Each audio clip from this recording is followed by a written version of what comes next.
रामकिशन जी पिछले कई दिनों से तकलीफ में थे। डॉक्टर ने उन्हें पथरी का ऑपरेशन करने के लिए कह दिया था। जब पिछली बार उनकी बेटी पूनम मायके आई थी तो उसकी माँ विमला जी ने रामकिशन जी की तकलीफ के बारे में बताया था, जिसे सुनकर वो भी बेचैन हो गई थी। उसने वापस दिल्ली जाकर अपने भाई संजय के पास फोन मिलाया और बोली, भैया पिताजी की तकलीफ ज्यादा बढ़ गई है। डॉक्टर ने उनका ऑपरेशन करने के लिए कहा है। अगर आप आ जाते तो ठीक रहता। ये सुनकर पूनम के भाई ने अपनी मजबूरी जताते हुए कहा कि इतनी छुट्टी मुझे एक साथ नहीं मिल सकती कि मैं गांव जाकर पिताजी का ऑपरेशन करा सकूं, और फिर तेरी भाभी की भी माँ के साथ बिल्कुल नहीं बनती है, इसलिए यहाँ मेरे पास लाकर भी ऑपरेशन की बात तो मैं सोच ही नहीं सकता। और वैसे भी तुम तो जानती हो ना, मेरा छोटा सा फ्लैट है, पढ़ने वाले बच्चे हैं, बीमार आदमी के साथ बड़े शहर में बहुत मुश्किल हो जाती है। भाई की मजबूरी सुनकर पूनम ने कहा, तो फिर क्या पिताजी को ऐसी ही तकलीफ में मरने के लिए छोड़ दे? पूनम के स्वर में तलक्की आ गई थी। तभी संजय ने कहा, तो फिर तू चली जा या फिर जीजा जी को भेज दे, उनकी तो सरकारी नौकरी है, छुट्टी मिलने में इतनी दिक्कत भी नहीं आएगी। लेकिन भैया, बेटे होते हुए दामाद का एहसान लेना क्या ठीक रहेगा? पूनम ने अपने आप को संभालते हुए लाचारी से कहा। तो संजय चिढ़ते हुए बोला, क्यों, जब हिस्सा मिला था तो बेटी दामाद जैसी कोई बात नहीं आई, और अब जिम्मेदारी निभाने की बात आई है तो दामाद हो गया। भाई की बात सुनकर पूनम दुखी हो गई। दिल किया कि और तीखा सा जवाब दे दे, पर चुप रह गई।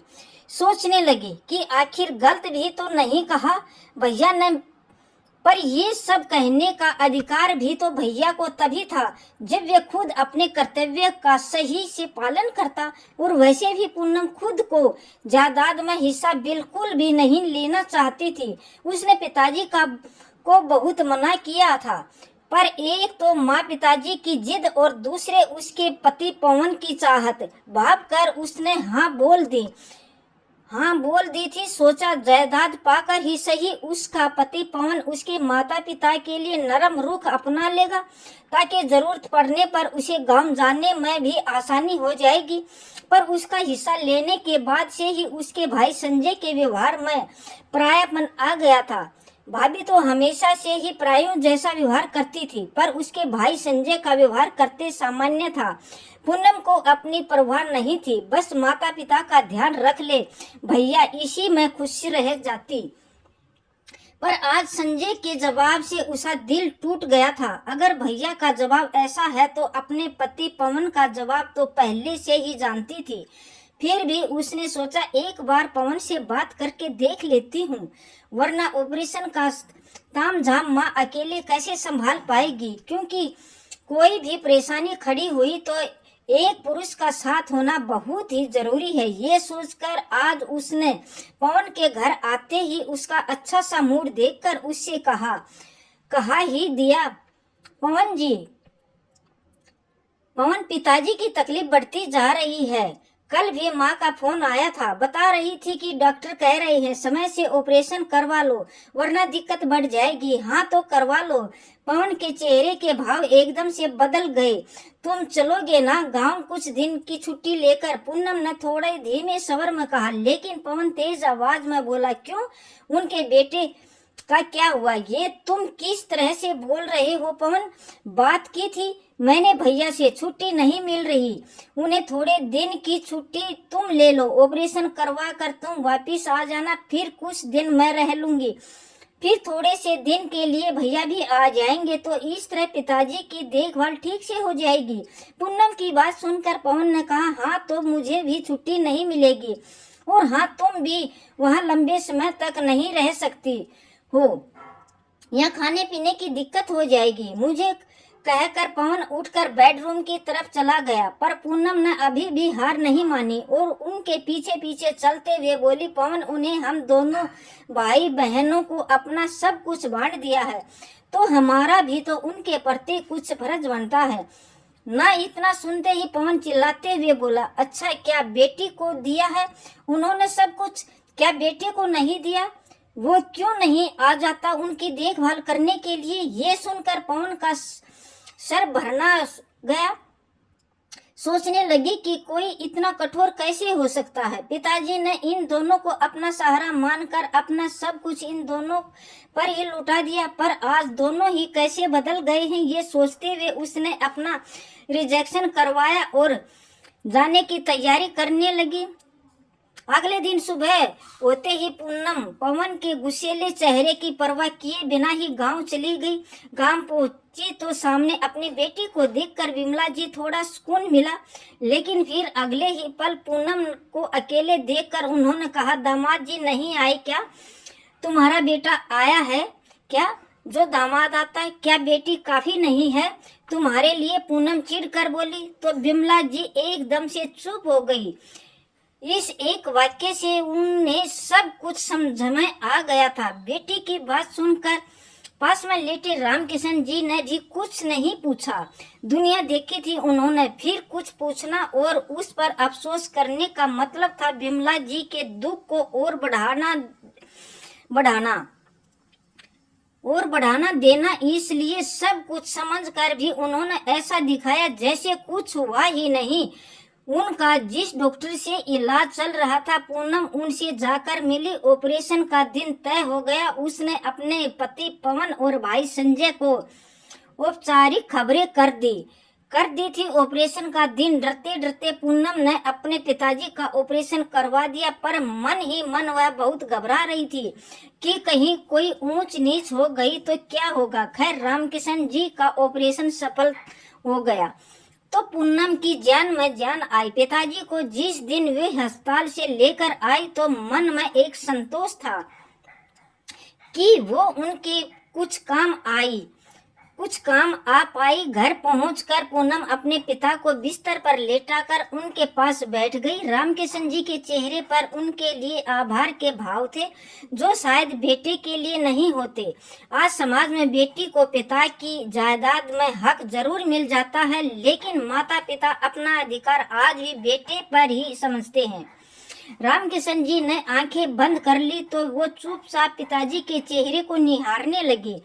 दमन पिताजी को उम्र के कितने बेबस और लाचार बना दिया। वो सोचने लगी कि पिताजी ने उन दोनों भाई बहनों को कितने प्यार से पढ़ाया लिखाया, योग्य बनाया।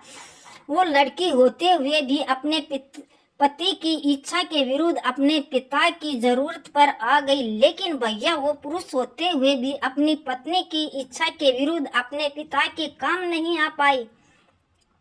ये सच है कि रिश्ते तो स्त्रियां ही संभालती हैं, चाहे वो मायके के हों या ससुराल के, लेकिन पुरुष वो ससुराल के क्या तो वे अपने सगे रिश्ते भी नहीं संभाल पाते और उनका ठीकरा भी स्त्री के सिर पर ही फोड़ देते हैं। रामकिशन जी कुछ दिन बिस्तर पर रहे। उनकी तामिकदारी पूनम और उसकी माँ विमला जी दोनों मिलकर कर रही थी।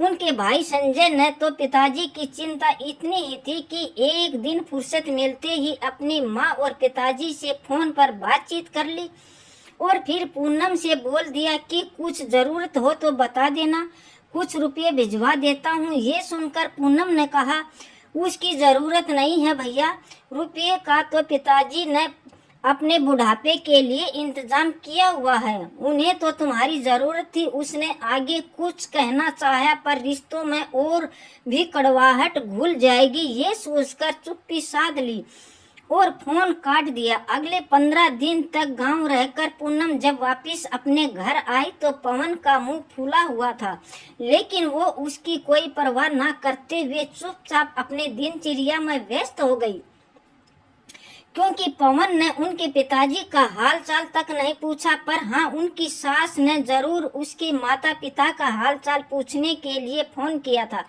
ये देखकर उसे अच्छा भी लगा था। सोचने लगी कि सभी बुजुर्ग शायद एक दूसरे की हालत को अच्छी तरह समझते हैं। धीरे धीरे ऐसे ही दिन बीतने लगे। रामकिशन जी की हालत में निरंतर सुधार हो रहा था, इसलिए वो भी अब निश्चिंत थी। पूनम की सास ससुर भी गांव में रहते थे, सब कुछ ठीक ठीक चल रहा था। लेकिन एक दिन पूनम की सास सुमित्रा जी का बदहवास सा फोन आया। पूनम बेटा, तुम्हारे ससुर जी की तबीयत अचानक बिगड़ गई और उन्हें अस्पताल ले जा रहे हैं। ये सुनते ही पूनम और उसके पति पवन तुरंत गांव के लिए निकल पड़े। पवन का भाई राकेश जो बम्बई में रहता था, वह भी अपनी पत्नी के साथ अस्पताल पहुंच गया। वहां पहुंचते ही पता चला कि पवन के पिताजी को दिल का दौरा पड़ गया था। उनके बड़े बेटे राकेश की पत्नी श्रीता, जो एक एडवोकेट प्राइवेट स्कूल में पढ़ाती थी, 2-3 दिन की छुट्टी लेकर आ गई थी। पर उसके ससुर जी को तो एजोलिस्ट और उनके बाद की देखभाल के लिए लंबे समय की जरूरत थी, इसलिए पवन के पिताजी भी अभी अस्पताल में ही थे। श्रीता की छुट्टियां खत्म हो गई तो वो वापस जाने की तैयारियां करने लगी। पवन के भाई राकेश ने कहा, मैं भी चलता हूँ भैया, श्रीता अकेली कैसे जाएगी। लेकिन राकेश, तुम कैसे जा सकते हो, पिताजी जो लंबी देखभाल और इलाज की जरूरत है। अगर अभी तुम जा रहे हो तो ठीक है, कुछ दिन हम रुक जाते हैं, फिर कुछ दिन तुम लोग छुट्टी लेकर आ जाना। पर भैया, हम दोनों प्राइवेट नौकरी करते हैं ना, इतनी लंबी छुट्टी नहीं मिल पाएंगी और माँ पिताजी को अपने साथ भी नहीं ले जा सकते, क्योंकि श्रीता भी नौकरी करती है और माँ पिताजी को समय नहीं दे पाएगी और ना ही पिताजी की देखभाल ठीक से कर पाएगी। इतना कहकर वो बिना देरी किए अपनी पत्नी को लेकर मुंबई के लिए निकल गया। उनके जाते ही पवन सोच में पड़ गया। बड़ा भाई होने के नाते वो अपनी जिम्मेदारियों से भाग नहीं सकता था। उनके सहारे के लिए पूनम की तरफ देखा, पर पूनम के चेहरे पर कठोरता के भाव थे। मौका पाकर वे धीरे से बोला, पूनम माँ पिताजी को हम अपने साथ ले चलते हैं, वहाँ आराम से उनका इलाज और देखभाल हो जाएगी। यहाँ तो हम इतने नहीं रुक पाएंगे, या फिर एजियोलिस्ट करवा कर मैं चला जाता हूँ, तुम यहीं रुक जाओ, मैं आता जाता रहूँगा।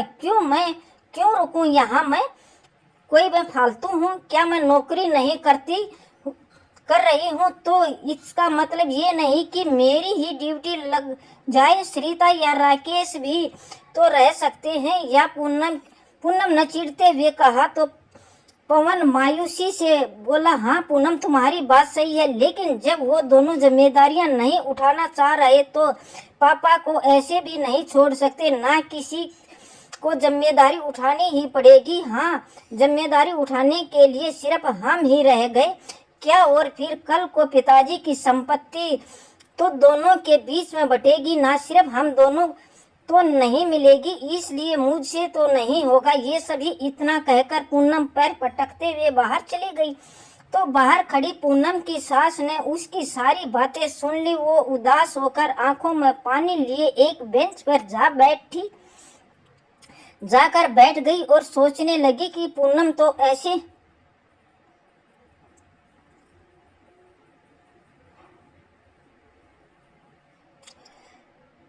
पूनम ने आकर उनका हाथ पकड़कर कहा, माँ खुद को अभी अकेला मत समझना, हम हैं आपके साथ और आपकी ये बेटी आपकी सेवा करने के लिए हर समय हाजिर है।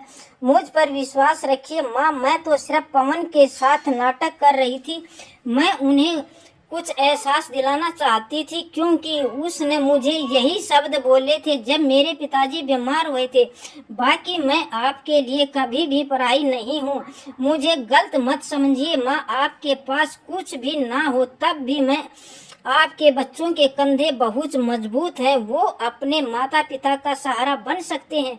ये सुनकर पूनम की सास सुमित्रा जी रो पड़ी। पूनम ने उन्हें गले से लगा लिया। सास को पूनम के माता पिता के प्रति अपने बेटे के व्यवहार के बारे में मालूम था, इसलिए सब कुछ समझ गई थी। माँ बेटी जैसा रिश्ता कायम कर रखा था पूनम ने अपनी सास के साथ, और हर प्यारे रिश्ते का आधार ही विश्वास होता है। पूनम की सास को उस पर विश्वास था। माँ चलने की तैयारी कर लो, यहाँ लंबा रहना संभव नहीं हो पाएगा। आप और पिताजी हमारे साथ चलिए, वहाँ अच्छा इलाज और सुविधा मिल जाएगी और पिताजी की देखभाल भी अच्छे से हो जाएगी। आप बिल्कुल भी फिक्र मत करो माँ, हमारी जिम्मेदारियाँ हमारे ऊपर डालकर आप बिल्कुल निश्चिंत रहो। पिताजी की देखभाल करना हमारी जिम्मेदारी है। पूनम की बात सुनकर सुमित्रा जी का मन बार बार भर आया था और अंदर आई तो पवन सिर पे हाथ रख के चुपचाप बैठा था। वो खुद जानता था कि वो पूनम को कुछ भी बोलने का अधिकार खो चुका था। तभी पूनम ने उनकी ओर देखा, देखते हुए कहा, तुम्हारा सामान पैक कर देती हूँ। पूनम एक बार फिर से सोच लो, पापा को ऐसे छोड़कर नहीं जा सकते। मुझे तो यहीं रुकना पड़ेगा, लेकिन नौकरी में इतनी लंबी छुट्टी मिलना मेरे लिए संभव नहीं है। माँ पिताजी को साथ ले चलते हैं, वरना कैसे होगा उनका इलाज। कहते कहते पवन का गला भर आया। पूनम पवन की आंखों में देखने लगी, उनकी आंखें बरसने को तैयार थी। सोचने लगी कि अपने माता पिता से इतना प्यार करने वाला पवन आखिर उसके माता पिता के लिए इतना कठोर कैसे हो सकता है। अपने पिताजी की याद आते ही पूनम का मन एकाएक पवन के प्रति कड़वाहट और नफरत के भाव से भर गया, लेकिन उसके संस्कार उसे इतनी इजाजत नहीं देते थे। वो अपने सास ससुर के प्रति ऐसा कठोर दिल नहीं हो सकती थी। उसे अपने आप में डूबा देखकर पवन ने कहा, पूनम क्या सोच रही हो, पापा को साथ ले चलो ना। तो पूनम ने बिना उसकी तरफ देखे हुए कहा, हाँ ठीक है, टैक्सी बुक करवा लो। इतना कहकर वो बाहर निकल गई। तो पूनम ने मुंह से हाँ सुनकर पवन ने तुरंत गाड़ी वाले को फोन कर दिया और शाम तक अपने माता पिताजी को लेकर अपने घर आ गया। घर आने के बाद पूनम अपने ससुर की देखभाल बहुत प्यार से कर रही थी, जिसे देखकर पवन की आंखों में पूनम के प्रति आभार झलक रहा था। पर पूनम चेहरे पर कठोरता लिए बिल्कुल चुप थी। उसके दिल का घाव अभी भरा नहीं था। वो सोच रही थी कि पवन को तो उसके पिताजी की सेवा करने की भी जरूरत नहीं थी। उसे तो सिर्फ ऑपरेशन के वक्त साथ रहकर उसको सहारा भर देना था, जो वो नहीं दे पाया। उसके भाई के भला बुरा कहने का भी पवन को कोई हक नहीं था, क्योंकि उसने भी अपना हिस्सा लेकर अपना फर्ज नहीं निभाया था। ये सब सोचकर ही पूनम का मन पवन के प्रति क्रोध से भर गया, लेकिन फिर भी वो अपने ससुर की सेवा पूरे मनोयोग से कर रही थी, जिसे उसकी तबीयत में बहुत जल्दी तेजी से सुधार भी हो रहा था। धीरे धीरे समय ऐसे ही बीतने लगा। अब पूनम के सास ससुर को उनके पास आए हुए 4 महीने हो चुके थे। उसके ससुर भी एकदम अच्छे से ठीक हो गए। कुछ दिनों के बाद उन्होंने जाने का मन बना लिया तो पवन और पूनम उन्हें गांव छोड़ने गए। कुछ दिन उनके पास रहकर बंद पड़े घर की साफ सफाई कर वापिस आ गए। सब कुछ ठीक हो गया, पर उसके और पवन के बीच का शीत युद्ध अभी चल रहा था। उनके बीच की वो अदृश्य चुप्पी अभी खत्म नहीं हुई थी। पवन अपराधबोध महसूस कर रहा था और सोच रहा था कि कैसे बताएं पूनम को कि उसे अपनी गलती का एहसास हो गया है। उसे बहुत बड़ी गलती हो गई थी। अब वो समझ पा रहा था कि अगर इस तरह बच्चे माता पिता की जिम्मेदारियां एक दूसरे पर डालेंगे तो उनकी देखभाल कौन करेगा। कल यही अवस्था उनकी भी होगी, और तब उनके बेटा बेटी भी अगर उनके साथ यही करेंगे तो उन्हें कैसा लगेगा। कुछ सोचकर पवन एकाएक ही पूनम के मन की कड़वाहट को दूर करने के लिए घर से बाहर निकल गया। शाम को पूनम रात के खाने की तैयारी कर रही थी, तभी दरवाजे की घंटी बजी। उसने जाकर दरवाजा खोला तो सामने उसके माता पिता खड़े थे। माँ, पिताजी आप अचानक यहाँ कैसे, सब ठीक तो है ना। पूनम उन्हें देखकर हैरानी से बोली तो उसकी माँ बिमला जी ने आगे बढ़कर उसके सिर पर हाथ रखते हुए कहा, बेटा सब ठीक है, बस दामाद जी आ गए थे और हमें अपने साथ चलने की जिद करने लगे। कहने लगे अगर मुझे बेटा मानते हो तो चलकर कुछ महीने हमारे साथ रहो। दामाद जी ने इतना आग्रह किया कि हम मना नहीं कर पाए और अनफन में हमें यहाँ आने की तैयारी करनी ही पड़ी। तभी पूनम नजर पूनम की नजर टैक्सी के सामान उतार रहे पवन पर गई। एकाएक ही उनकी आंखें भर आई। वो माँ पिताजी को अंदर बिठाकर बाहर आई तो पवन मुस्कुराते हुए अपने कानों को पकड़कर उनसे माफी मांग रहा था। उसने डबडबाई आंखों से पवन की तरफ देखा। उसकी आंखों में ढेर सारा आभार और धन्यवाद झलक रहा था। वो सोच रहा था कि माता पिता ने अपनी पूरी जवानी अपने बच्चों के नाम कर दी तो इस उम्र में सहारे की तलाश भी वो अपने बच्चों में ही करेंगे ना। फिर चाहे वो बेटा हो या बेटी, दोनों को ही अपने माता पिता को सहारा देना चाहिए। वो ये सोच ही रहा था, तभी पूनम ने आगे बढ़कर पवन को गले से लगा लिया और उसे माफ कर दिया। कुछ दिन पूनम के माता पिता उनके पास रहकर वापिस अपने गांव चले गए। अब पूनम को अपने पति से कोई शिकायत नहीं थी। अब जब भी उनके सास ससुर व माता पिता को उनकी जरूरत पड़ती तो दोनों ही तुरंत हाजिर हो जाते और अपनी जिम्मेदारियां बेखूबी निभाते थे। तो दोस्तों, आपको कैसी लगी हमारी कहानी कमेंट करके ज़रूर बताइए। कहानी अच्छी लगी हो तो प्लीज़ वीडियो को लाइक करें और शेयर करें। शेयर करें और अद्भुत ज्ञान गंगा को सब्सक्राइब करें। दोस्तों, आपको कहानी पसंद आई और आपको कहानी सुनने का आप सभी को मेरी तरफ से बहुत बहुत धन्यवाद।